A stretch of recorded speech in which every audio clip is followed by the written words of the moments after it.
80 ଟଙ୍କାର ଖାଦ୍ୟ ପୁରା ବେକାର। ସାଙ୍ଗମାନେ ନମସ୍ତେ, ଭଲ ଥାନ୍ତି ସମସ୍ତେ। ସକାଳୁ ସକାଳୁ ଆଜି ମମି ଅରୁଆ ଭାତ, ଡାଲମା ଆଉ ଶାଗ ଭଜା, ଆଳୁ ଭର୍ତ୍ତା, ପାମ୍ପଡ଼ ଛାଣିକି ପୁରା ରେଡ଼ି କରିଦେଇଥିଲା। ଘିଅରେ ବଗରା ହେଉଥିଲା। ଡାଲି ବହୁତ ଟେଷ୍ଟି ଥିଲା। ମୁଁ ଖାଇସାରି ଭୁବନେଶ୍ୱର ବାହାରି ପଡ଼ିଲି ବାଦଲର ମୋର, କାହିଁକିନା ବାଦଲର ଆଜି ବହୁତ ଇମ୍ପୋର୍ଟାଣ୍ଟ କାମ ବି ଥିଲା। ପ୍ରବଳ ଜୋରରେ ବର୍ଷା ହେଉଥିଲା, ତ ଆମେ ଗୋଟେ ଜାଗାରେ ଛିଡ଼ା ହେଇକି କିଛି ଥଣ୍ଡା ପିଇ ନେଲୁ, କାହିଁକିନା ବହୁତ ଜୋରରେ ଗରମ ବି ହେଉଥିଲା, ବର୍ଷା ବି ହେଉଥିଲା।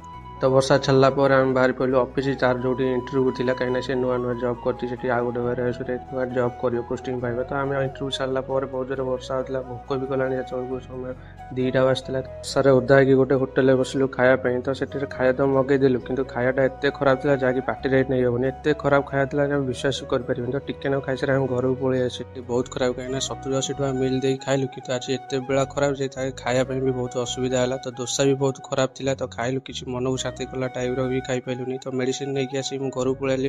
ଆପଣମାନେ କମେଣ୍ଟ ମାଧ୍ୟମରେ ନିଶ୍ଚିତ ଜଣାଇବେ, ଆପଣମାନେ ଖାଇବା ପାଇଁ ଅସୁବିଧାର ସିଚୁଏସନ୍ କେତେ ଥର ପଡ଼ିଛନ୍ତି।